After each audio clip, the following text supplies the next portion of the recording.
The simile of the horse. I don't know where my courage came from. Just think, the fear I used to feel for Venerable Acharya Mun, I didn't feel at all. I was bold. I wanted to speak. I wanted to tell him what I had experienced.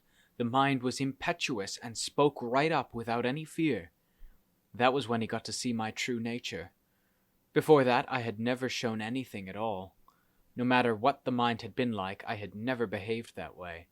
But once this awareness arose, I went up to see him when there were just the two of us and told him right away.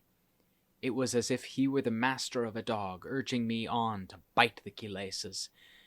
Venerable Acharya Mun, who could be more astute than he? As soon as I went up to see him, I started right in, speaking without any fear. Once the chitta knows the truth, together with how it has contemplated, it can describe it all, including the results that appear. It can describe them in full detail. While I was speaking, he listened in silence. As for me, I kept right on going. This crazy guy doesn't just fool around. That's probably what he was thinking. When his madness is on the rise, he's really in earnest. That's probably what he said to himself. As soon as I had finished, he burst right out, "That's the way it's got to be." He really got going, and I bowed down and listened. "We don't die up to 5 times in a single lifetime," he said. "We die only once. So keep on striking away. You finally caught on to the basic principle.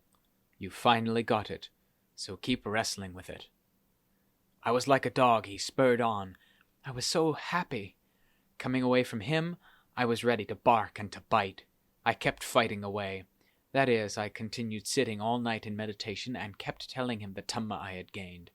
Sitting in meditation all night, I did it more than 9 or 10 times that rains retreat. And I wasn't just sitting as normal, because I was wrestling with my full strength, both because of the marvels I was seeing and because of my frustration over the way my chitta had regressed earlier. These two got added together so that the chitta had the full strength of frustration and daring. As time passed, though, Venerable Acharya Mun finally gave me a warning, a single flash. "The kilesas don't lie in the body," he said. "They lie in the heart." He then gave a comparison with a horse. When a horse is unruly and won't listen to its master, the master has to give it really harsh treatment. If he has to make it starve, he should make it starve.